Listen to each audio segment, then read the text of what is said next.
At least somebody's properly dressed and wearing a jacket and stuff like that. There's only one person who looks like an ambassador in this Zoom, and it's not me. So thank you so much for doing this, Vijay. So I'm Alex Ellis. I'm the British High Commissioner, and lovely to meet you. Actually, I've just been playing hockey in the National Hockey Stadium a bit earlier, so excuse my casual attire. So at least you're not wearing a cravat. I can't help noticing that in Octopussy you did actually wear a cravat, which is very early 80s Roger Moore, I'd say, Vijay, in your sartorial. Behind me, if you can see that. Yeah. Sadly, I could not find a clip of you in Star Trek 4, but I'm presuming there were no cravats in the wardrobe of Star Trek 4. No, I'll try to give you that look over there, the last picture on the wall. Ah, nice. Okay, yes. Yeah. What's going on? Are you holding the Olympic torch? I'm looking behind you, just behind you. Yes, that's the Olympic torch from the 88 Games in Seoul, Korea. Yeah, fantastic. What a great thing to do. Yes. Did you play in the Olympics then in 88? I think Seoul was the first year. Was that Seoul the first year they had tennis in the Olympics? First year we had tennis as a medal sport. 84 was the non-medal sport in Los Angeles. Okay. And I was very involved with the ITF at the time to bring tennis back into the Olympic Games. And so I think they picked a few athletes to carry the Olympic torch in Seoul, and I was very fortunate to have that honor to do that. And it was very, very special. And what was the Olympics experience like? Listening to you, and I've watched a few of your interviews, that's the kind of thing you would have enjoyed, playing for India in the Olympics. Yes, I mean, for me, playing for India in Davis Cup and playing Wimbledon were honestly the two highlights of playing tennis at all. Yeah. Both of those things I just did, it was just the aspect of representing India. Everything else you did as a professional athlete, you made money, it was your profession, you looked after yourself and all of that. But when I played Davis Cup or when I played Wimbledon, it was always as an Indian. It just happened to be me. Yeah. As a Davis Cup team, it always meant a lot to play as a team, a cohesive effort to pull together like we do in cricket and so on and so forth. Tennis has always been a very individual sport. Everything is you. It's me. I think the thing about the Olympic Games was the fact that it brought all teams together. And one of the finest moments I had was to be able to share those feelings with the other athletes on the Indian contingent. We had about 125 at the time for the Seoul Games. And it was just wonderful to staying with them. This great feeling of community. What made Wimbledon kind of different from any other tournament in that respect? Growing up, first of all, when you're in India and you're growing up, the thing that you look forward to, anything in any, if you look at tennis specifically, you only look at the championships. That's it. And I think historically it's always been that way. I grew up, I was unhealthy as a child. I was in hospital a lot, and I had IV me 4 hours a day and all of that. But when the doctors said to play an outdoor sport, the first choice was always tennis. My parents were involved, loved tennis. My mother played for the university. And so I got into tennis to get my health going, to be able to go to school. But the goal was always, will I be able to ever get there? London was too far away. England was too far away. Travel was too difficult at the time in the late 60s, early 70s. So, and it's amazing because 2019, when I went to Wimbledon, and I've done television, of course, for many, many years, and it was my 50th consecutive Wimbledon. Wow. In 2019, having gone the first year in 1969 when Neil Armstrong landed on the moon. So I think when you look back in time, I look back at those 50 years. I went as a visitor, I played as a junior, then I played through 17, 18 years of Wimbledon, then as a senior, and then 27 years of television. So my affinity and association with the championships is very, very special. And they were kind enough to also make me an All England Club member, which is unusual. And so I think everything together kind of highlights that issue of saying, yes, Wimbledon is the crown jewel of the sport. Was your game well suited to grass? Did you learn on grass? Did you learn to play on grass or on what? I grew up on fast clay in the southern part of India, but a lot of my big wins came on grass, on clay as well. But there were lots of memorable matches at Wimbledon, beating Noah on the centre court at Wimbledon when we became the first two ever players of colour to be seen on the centre court, which was very unusual at the time as well. I've got some good news for you though, Vijay.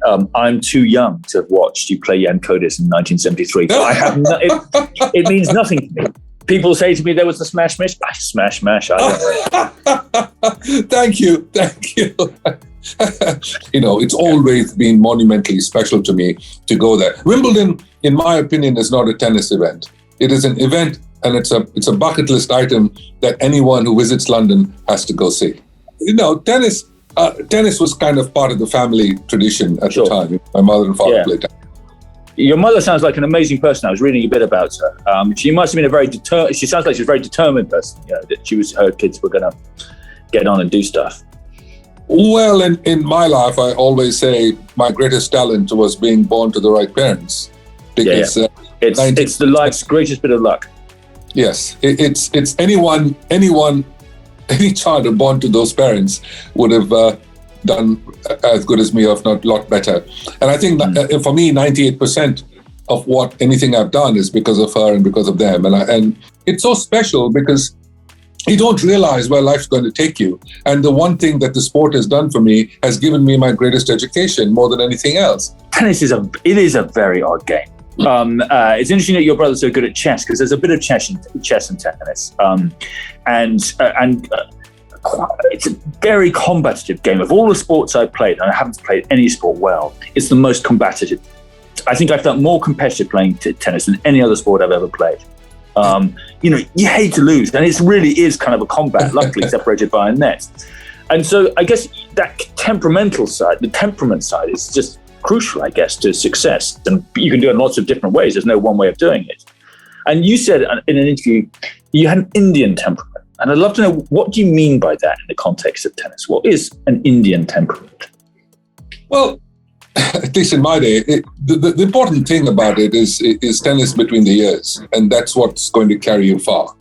If you can hold fort between your ears at crucial stages. The greatest thing about our sport, it's the only individual sport in tennis sport where you don't have any help from anyone else.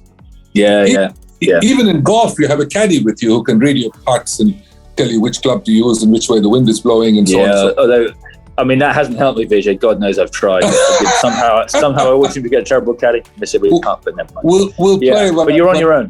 When I'm in Delhi. But in tennis, you actually are on your own. It doesn't matter how many people you have in the box. I mean, Ibn Izovich had everyone, and including a priest, to help him from the box, for some divine intervention, which is always needed in a tennis match. But at the end of the day, if you have a problem on the court, Federer down 2-4 in the final set has to figure out the issues himself.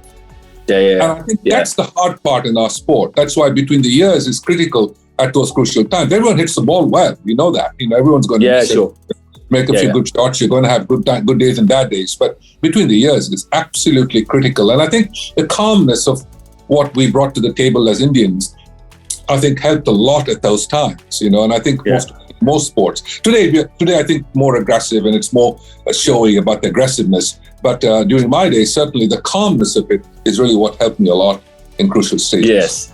I mean, India has issues like every country, including mine, has issues, but the absence of natural talent is not one of them. Yeah, I mean, the natural talent in India is just phenomenal. And so why not in tennis? Why have there not been more, BJs coming through after you mentioned it? That there wasn't at the time. It hasn't happened the same way since. Why do you think that is? Well, first of all, if you go back in time in the 70s and 80s and 30, 40 years ago, we look back at it and say we had no athlete who played tennis professionally. Wow. I was the first one to play tennis professionally, me and my brother.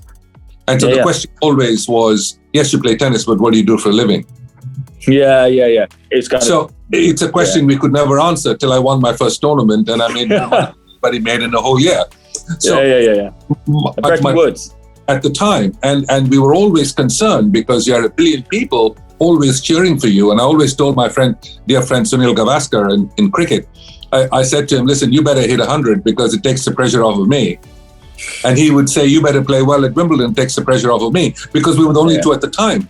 Then Prakash and there was huge expectation in badminton. So I think today that feeling has changed over 40 years, that you can actually living out of a sport potentially and bring glory to India at the same time. So I think that's the thing. It's the highest risk business to be in. Who did you really relish playing against? Who did you think, this is going to be, I'm going to have to be on my top game, and this is somebody I really want to play. I think my constant feeling was nobody's going to care about my bad losses. You know, they're only going to worry about my good wins. Sure. And so the three best of my generation were Connors, Borg, and McEnroe. McEnroe, a few years later, is a bit younger than all of us. And, so Jimmy and Bjorn is who I grew up with. We were called the ABC of tennis at the time. In the 74, 75 time frame. So when I played them, I had the best in me come out of me for a variety of reasons. And we played some really, really tight matches, both winning and losing. And so even to this day, when I feel a little down in the dumps or the weather's bad outside, I'm able to put on a match where I beat Connors in straight sets and feel a lot better. I love that. Great. And finally, I have to bring up, so I'm trying to learn Hindi, and my Hindi teacher, he's a little bit older than you. And I said I was going to speak to you, and he said, Vijay Amritraj. His eyes narrowed just to Vijay Amritraj, his brother. I played them I think he was played for school or something in some junior championships, and your brother beat him 6-love. He said until that day, he thought, I'm a pretty good player. I might go quite a long way. Then he said, I'm not that good. And I think but everyone who plays sport and thinks they're quite good at it, the moment you play someone who is actually good, you realize, maybe not. So anyway, Professor Shreesh sends his respects. I wouldn't say his warm love. I'd say respects to you and your brother, but I don't think it's going any further than that. Anyway, thank you so much.